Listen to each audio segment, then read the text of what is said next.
pruning where needed, tilling where founded, replanted when necessary.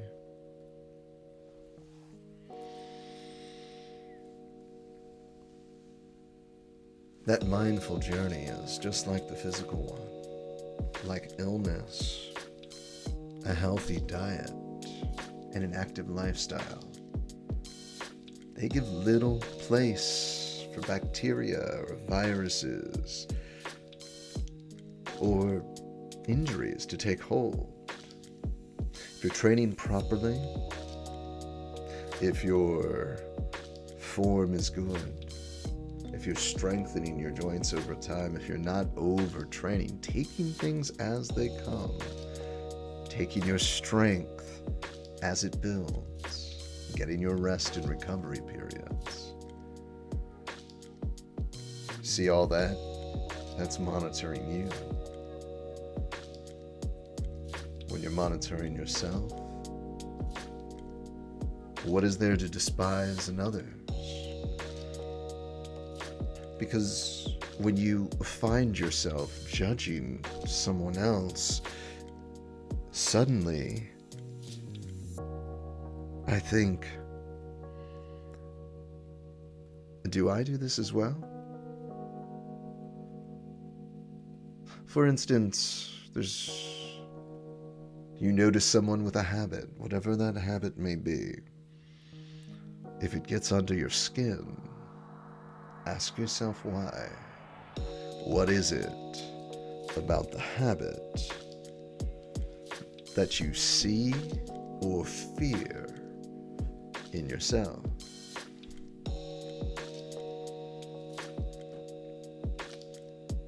That's a different question. That's not a thing with a person. That's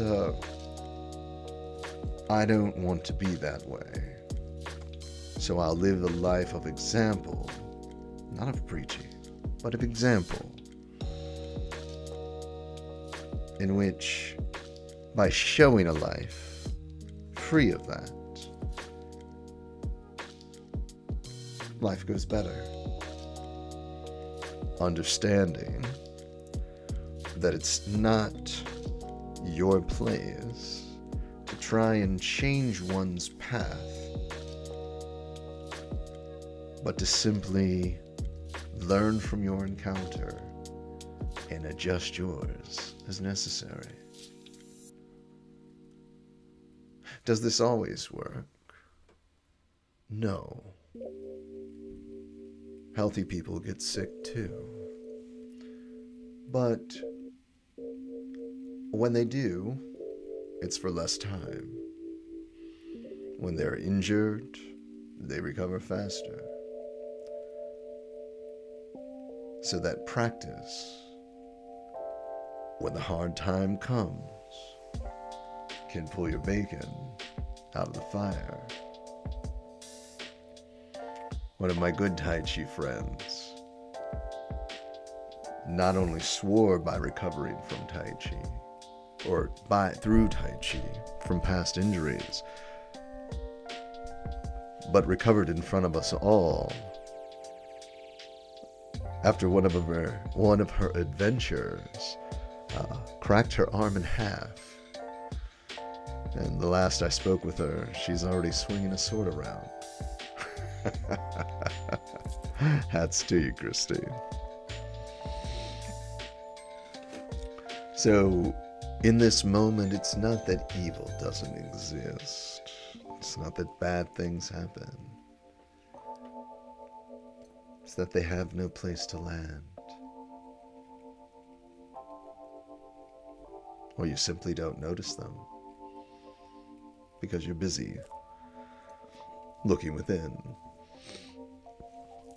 Now, you could say, Marcus, this seems naive. If you're constantly cleansing within, what if someone tries to take advantage of you? And what I would say is this: because you're looking within, that inner voice It speaks. If you're making the wrong move, you'll feel it.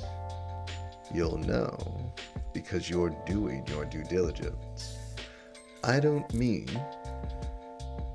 you're going to divine the energy. I mean you're putting in the time to know everything you can to make informed decisions. And your practice grounds you so that you stay rooted in those decisions. So when the pressures come, they're either easily dismissed or you don't even see them. Hey, are you worried about this? No, because there's nothing there to fear. It's not that evil doesn't exist. It's that we give it no place to land.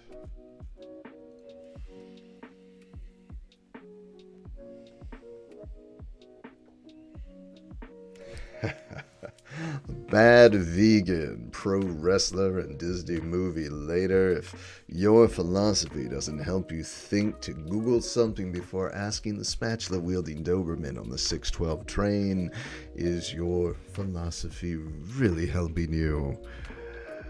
I don't know.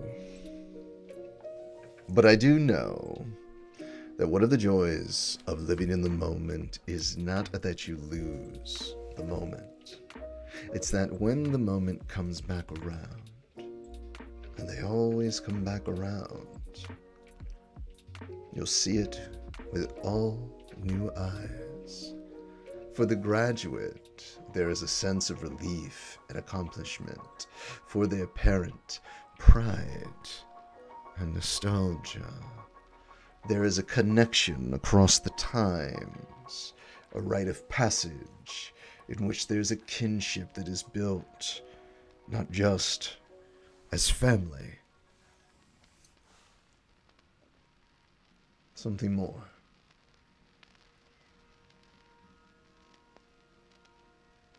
And in that moment, the graduate feels more relief. It's more of a at the end of the tunnel. It's those that understand what the moment means, that celebrate with true understanding, with true joy. That moment that they once shared, or perhaps didn't, and now do. Either way, that moment is yours again. You're not the main character in the scene, but it is your scene. It is your character being developed in that moment.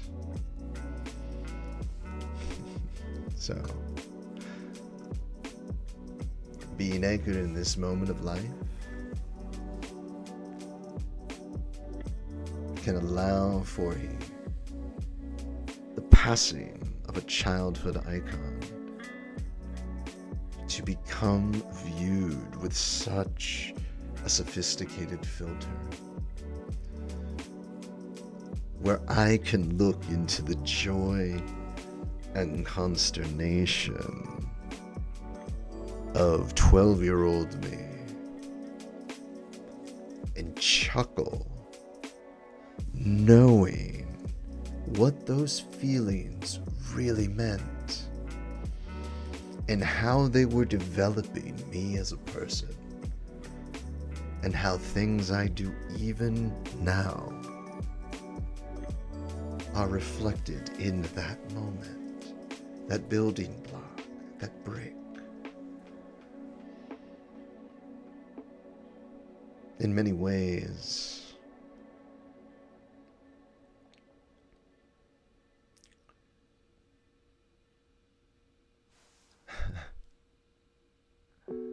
that joy from that little boy informs the voice of today.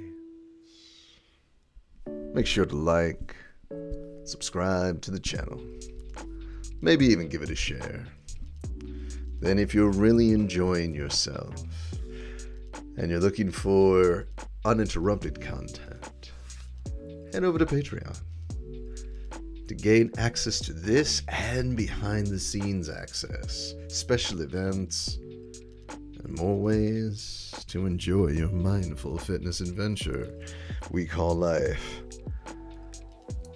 A big thank you to you, the patrons, for without you, I would not be able to do what I do.